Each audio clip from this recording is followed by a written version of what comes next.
السلام عليكم ورحمة الله، كي دايرين؟ لاباس عليكم؟ كنتمنى تكونوا على خير إن شاء الله. اليوم إن شاء الله غنشارك معكم مملحات على 3 ديال الأشكال اللي بمقادير بسيطة وبطريقة ديال التحضير اللي ساهلة. هنايا عندي فقاس صغير بالزرارع، وهنايا فقاس على شكل هلال بالهريسة الحار، وهنايا مملحات بالفرماج والزعتر. دوزو معايا ان شاء الله اكتشفوا الطريقه ديال التحضير اللي غنحتاجو في الوصفه ديال اليوم اللي غنشارك معكم ان شاء الله.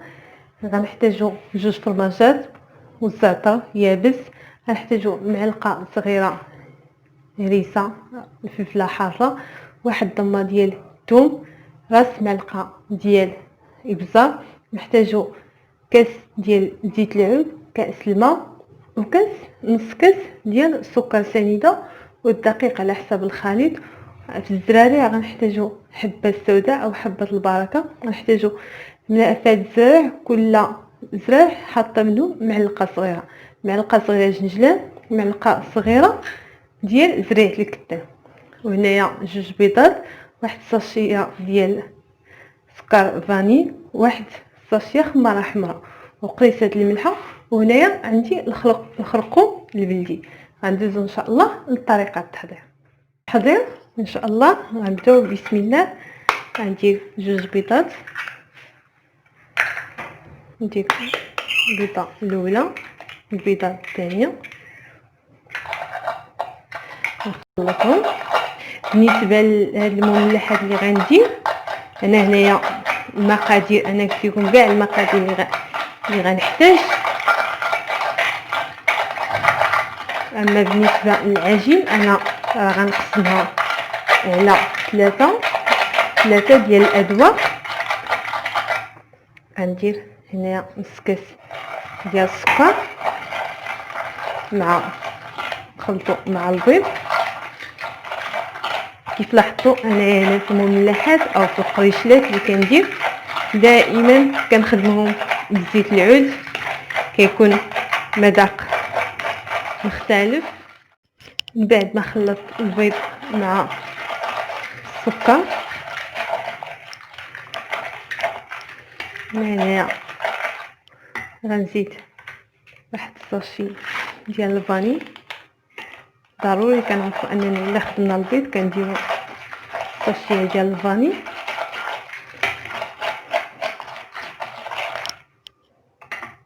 غندير واحد قريصه الملح. بعد ما غنخلط حتى كيذوب ليا، غنخدم انا بيديا باش نعرف. نخلط السكر مع البيض مع الفاني.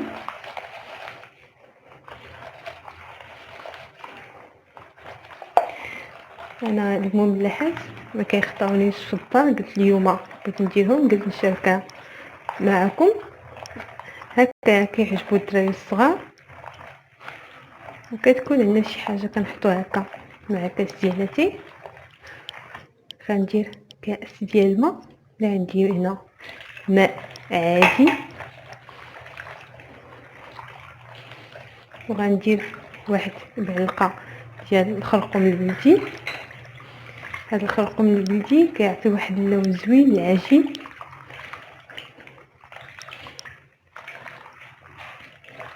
بعد ما غيتخلطوا ليا غنزيد كاس ديال زيت العود. زيت العود كيجي واحد المذاق زوين، واحد الريحه طيبه في هاد المملحات. ان شاء الله غتجربوها وغتستغناو على الزيت النباتيه القريشلات هكا، او في جميع الانواع ديال المملحات. ما تخافوش منه، غير جربوا الفكره ان شاء الله وغتعجبكم. صافي هنايا غنضيف الدقيق. انا هنا غنعبرو بالكاس، لكن دائما الدقيق كونوا على بال، حيت كل دقيق كاين اللي صغير كيشرب كاين اللي لا. غندير واحد شويه، واحد الكاس، وغنخلط.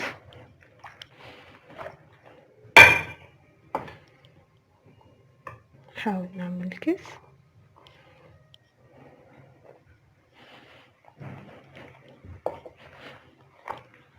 دائما واخا كنعطيكم المقادير ديال الدقيق هكا، دائما كنخدموا وكنكونوا على بال. ما نقدروش نحكموا على الدقيق، كاين الدقيق اللي دغيا كيشرب، كاين اللي كيخصو شحال، كاين فيه بزاف ديال الانواع. ونحاولوا دائما في المملحات او في الكيك نخدموا بشي نوعيه اللي كتكون مزيانه، هكا كتكون النتيجه احسن.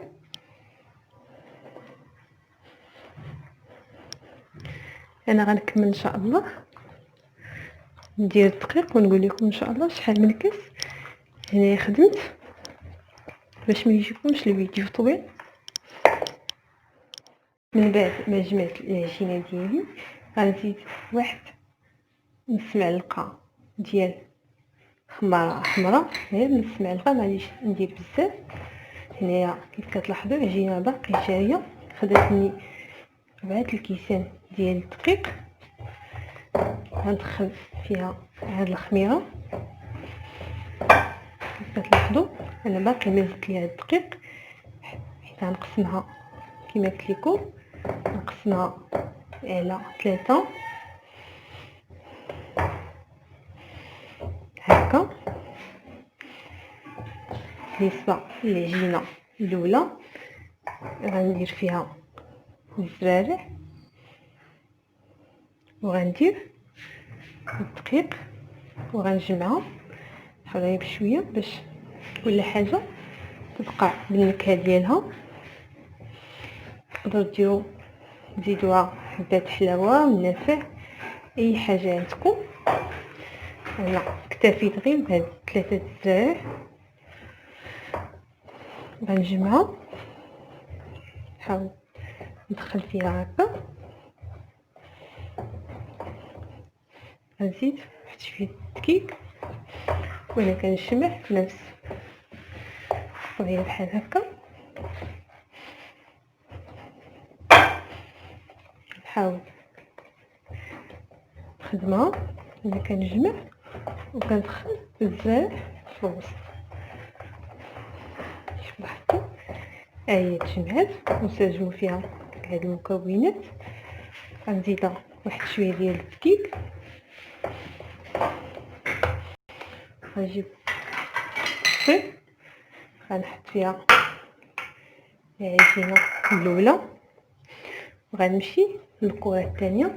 غندير فيها معلقه ديال الهريسه، واحد راس معلقه ديال البصل، غندير فيها هاد الدويمه ديال الثومه. كيف كتلاحظوا الثومه كتبات مع الحار. غنحلها، غنزيدها الدويمه ديال الثومه، نحاول ندير ليها بحال هكا. دائما غنضيف الدقيق حيت العجينه خليتها في الاول جايه باش نقدر نتحكم بها، ندخل فيها هاد المكونات. نحاول نخدمها هكا بعجنها حتى كتدخل فيها الهريسه والبزار والثومه. هاد النوع من النوع اللي كيعجبني، اللي كيكون فيه هكا الحار والمليحات الحارين. حتى فاش كيطيبوا كتكون فيهم ديك النسمه ديال الثومه. يقدر الا بغيتوش ديروا هاد الطعمه ديال الثومه، ديروا غير الثومه المجففه حتى هي كتجي مزيانه هكا. كنكون جمعت الكره الثانيه، النكهه الثانيه. حاولوا العجينه تخليوهاش جايه، تخليوهاش قاصحه. انا غنوريكم القوام ديالها.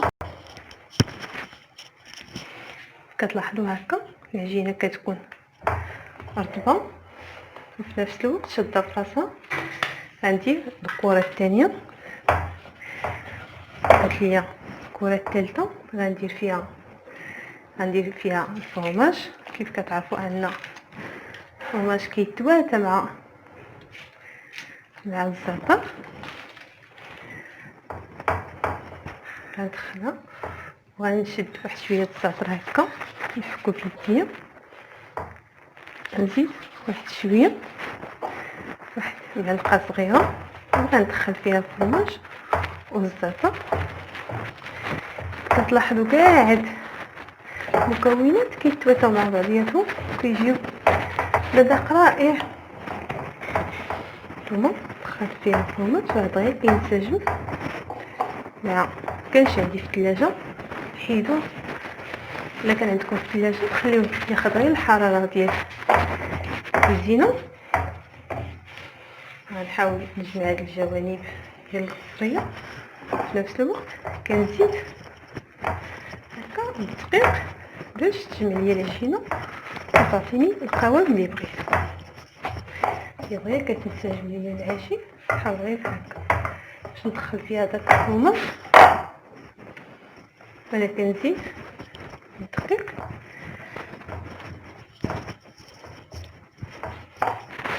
هكا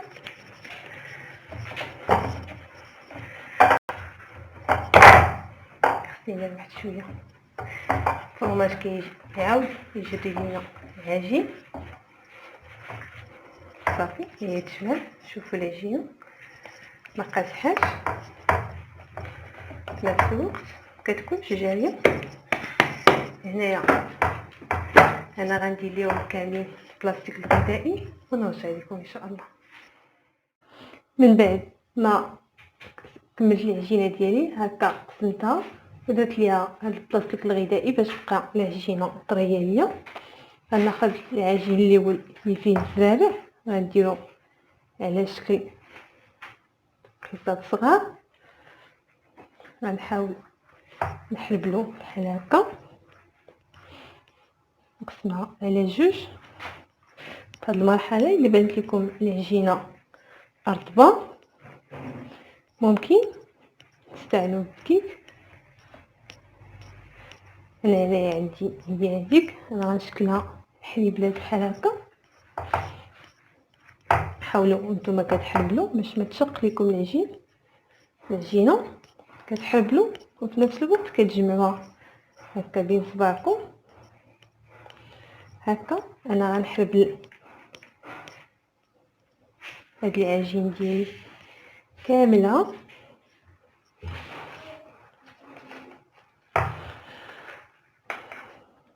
على شكل هكا حليبلات. وفي هاد الاثناء غنكون دايره الفران يسخن شكلها حليبلات. غنكمل كاع هاد الكميه بهذا الشكل ان شاء الله، وعاد غنستفها في اللاطه ديال الفران. ما كتاخذش وقت بزاف نتوما باش تخدموا. يكون ميزانكم مع الدقيق ما تكونش العجينه قاصحه باش ما الحليبلات ما يتفرقوش لكم وما تكونش جاريه وهكا تلصق لكم السطح ديال العمل. انا غنكمل كاع هاد العجينه نشكلها حليبلات هكا ان شاء الله ونرجع لكم. بعد ما شكلت الحليبلات هكا درتهم في لاطه ديال الفران غندخلهم من الفران ماشي غيطيبوا، غندخلهم غير غيشدوا تشد العجينه في راسها واحد شويه وعاد غنخرجها. عاد غنشكلها على شكل فقيصات صغار.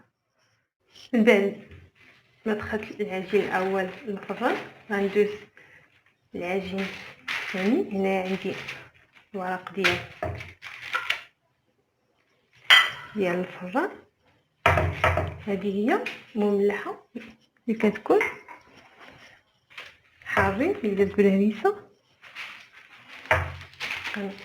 نسرحها نحاول تعمل هاد هكا ولا كنسرحها غير باش ما تلزقش لينا.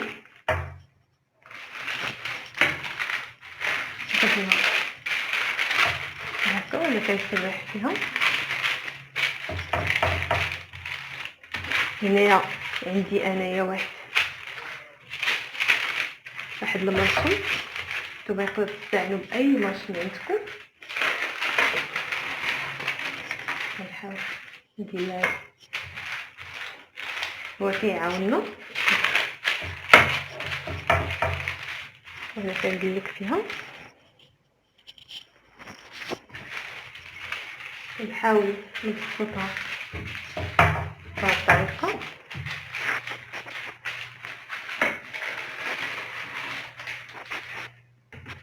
راه شفت لي تقريبا غندير واحد شويه ديال الزيت، واحد جويه وفلفل باش نساعد العجين لون رائع.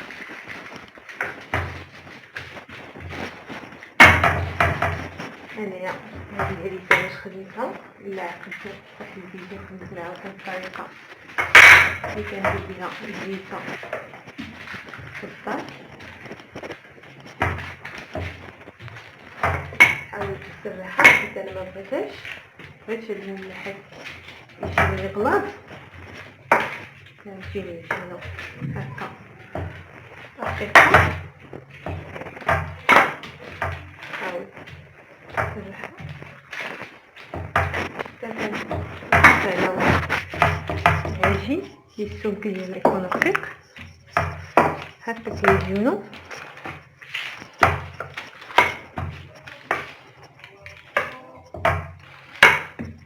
نكمل وانا كنسرح هاد الدلة.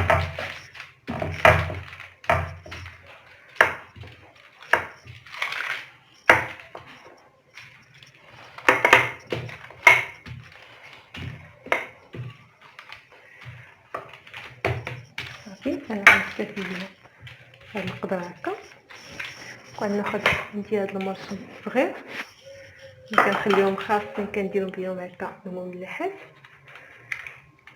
في هاد اللاطه هكا. غنبدا نشكلهم. بالنسبه للعجين اللي غتشيط ليا غنبدا كنستعمل واحد شويه الدقيق هكا وانا كنقطع.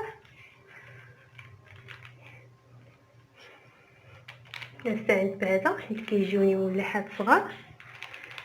الا بغيتوهم كبار على هكا تقدروا تستعملوا اي مارشميل عندكم، كنستعملوا بالدقيق باش هكا كيعاونكم دغيا كتسرح دغيا كتقطع معكم هاد العجينه هكا. ان شاء الله غنكمل عاود هاد العجين ديالي كلها بهاد الطريقه ونرجع لكم.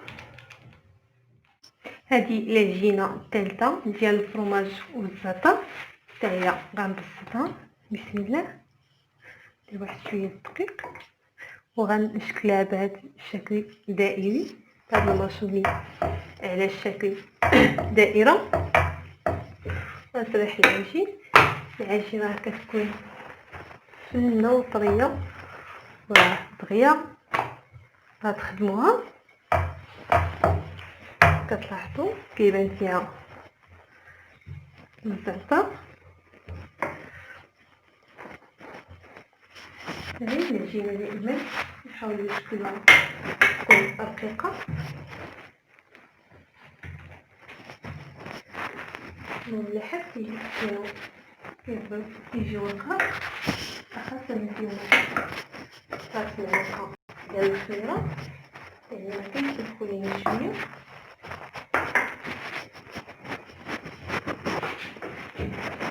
هنايا انا غنكتفي نخدم هاد الجانب ندير شوية. هنايا غناخد نسرح فيها واحد شوية الدقيق وغنشكلها هكا نشكل دوائر كيف غتلاحظوا هكا. نشكلها شكل دوائر بحال هكا وغنديرها في اللاطه ديال الفران ونتلاقى معكم ان شاء الله من بعد ما طيب. ما خرجت هاد السيجارات ديالي من الفران كيف كتلاحظوا انا طيبتهم صغير نص كبار، بغيت تخفوا ليا في الفران حيدتهم ما شدوا لا لون لا والو، كيبقاو باقي شادين اللون ديال العجينه. وغنشد واحد المقص وغنبدا نقطعهم هكا بشكل مائل بحال هكا على شكل قاصد صغار او على شكل الويزات بحال هكا. غنقطعهم كاملين وناخد حيدة اخرى. غنحاول هكا انا كنقطع وغنعاود نرجعهم للفران باش يطيبوا ويتحمروا ونتلاقاو ان شاء الله من بعد ما يطيبوا كاع المملحات اللي شاركت معكم الفكره ديالهم اليوم ان شاء الله. جميع المراحل ديال المملحات اللي شاركت معكم اليوم اللي انا ما كيخطاونيش وكيجيو زوينين وساهلين وبمقادير اللي بساط وسريعين في التحضير. هنايا كيف لاحظتوا هما فقاس صغيور بالزرارع، وهنايا بالفرماج والزعتر كيجي واحد المذاق رائع، وهنايا بالهريسه اللي شفتوا معايا كيجي حتى هو واحد المذاق اللي زوين. نتمنى ان شاء الله حتى نتوما تجربوها، والى اللقاء في فيديو اخر ان شاء الله.